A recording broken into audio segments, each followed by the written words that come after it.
My name is Miss Amber. I'm a children's librarian with the Warren-Trumbull County Public Library System, and I work at the Cortland Library, and I have another fun activity for us to do.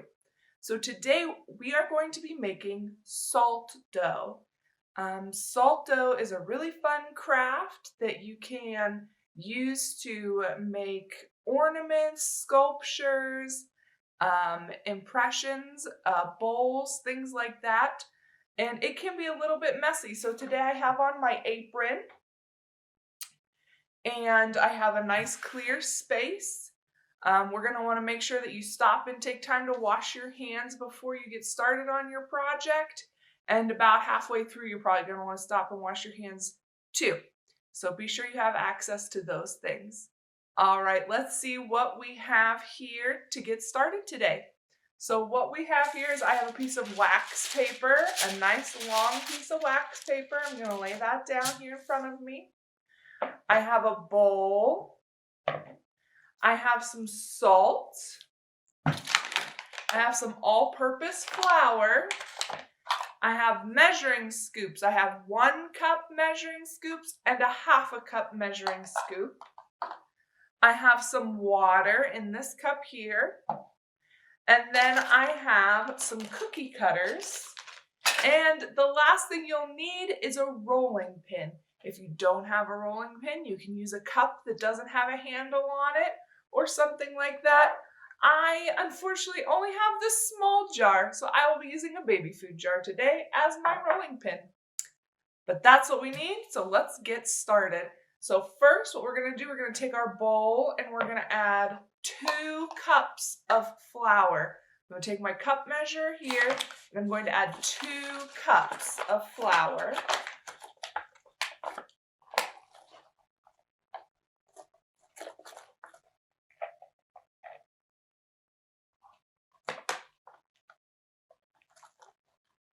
So we've got 2 cups of flour. Next, what I'm going to do is I'm going to take our salt, probably a little noisy. We're going to take our salt here and we are going to add 1 cup of salt. This is a brand new container of salt. There we go.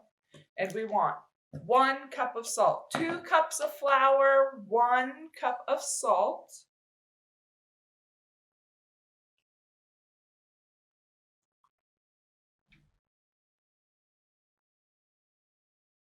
A lot of salt.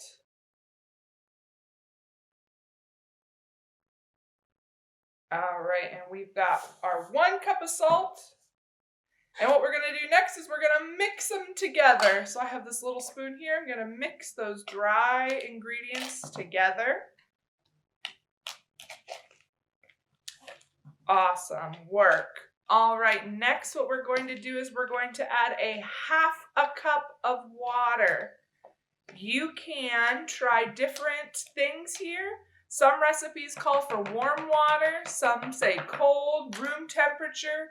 Today we're just going to use, we have room temperature water we're going to use, and I have my 1/2 cup. I'm going to add that here into our bowl, and then you're going to stir it up with a spoon.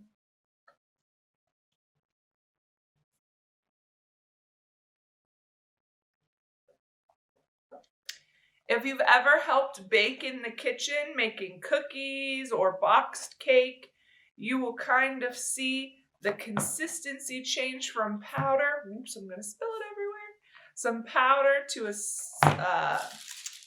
a dough-like consistency. Pour that right back in, that's all right. And you're gonna mix it up until you can't really mix it with your spoon anymore. If it's not mixing up well, you can always add just a little bit more water. Or if it's super wet, you think, why is this so wet? You can add some more flour to that as well. Once you have it all mixed up with your spoon, you're going to use your hand to reach in your bowl, and you're going to push the heel of your palm into your dough, and you're going to kind of knead it. You're going to knead it, you're going to push on it and pull. Push and pull And mine is really dry, so we're gonna need a little bit more water in here. And so I'm just gonna eyeball it. I'm just gonna do a little splash of water in here. Oops. Well, we'll see. Might need to add a little flour too now, huh? So you're gonna wanna mix it together.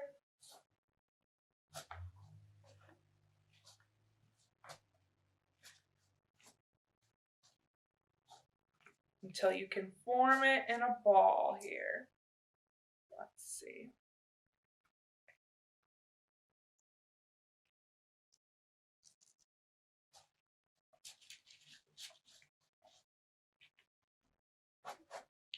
Actually, we might need a little bit more water.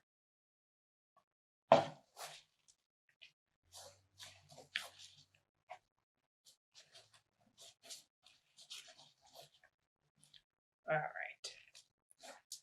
Can be, like I said, a little bit messy. So once you've got your dough pretty mixed up, pretty kneaded up, and you can form it into a ball, we're going to do that and put it on our wax paper in front of us. All right, and I don't want to take all of this out of the bowl right now. We just need a little bit for right now. So if you're doing this at home along with me, you can use all of what's in your bowl, but there's quite a lot, and I don't think that I need all of that for right now. So this is a time where you're able to pause and maybe go wash your hands off a little bit if you've got some sticky stuff on there. So I think that's what I'm gonna do. So I'm gonna set my dough on my wax paper and I will be right back. Alrighty friends, my hands are nice and clean and I'm ready for the next part of this. So you're gonna take that heel of your palm again and you're gonna smush your dough down on your wax paper. You're gonna peel it off, slap it down. And next, you're going to use your rolling pin. Again, I don't have one here, so I'm just going to use this baby food jar. You can use any kind of glass without a handle. If it does have a lid or a lip on it, like a jar, you might get lines in your dough, but that's okay. You can always just rub them out with your hands. So you're going to want to make your dough pretty thin.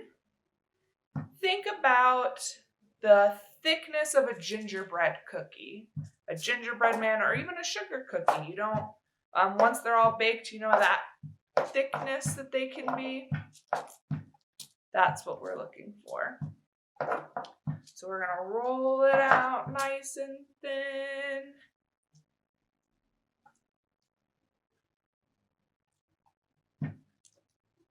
There we go.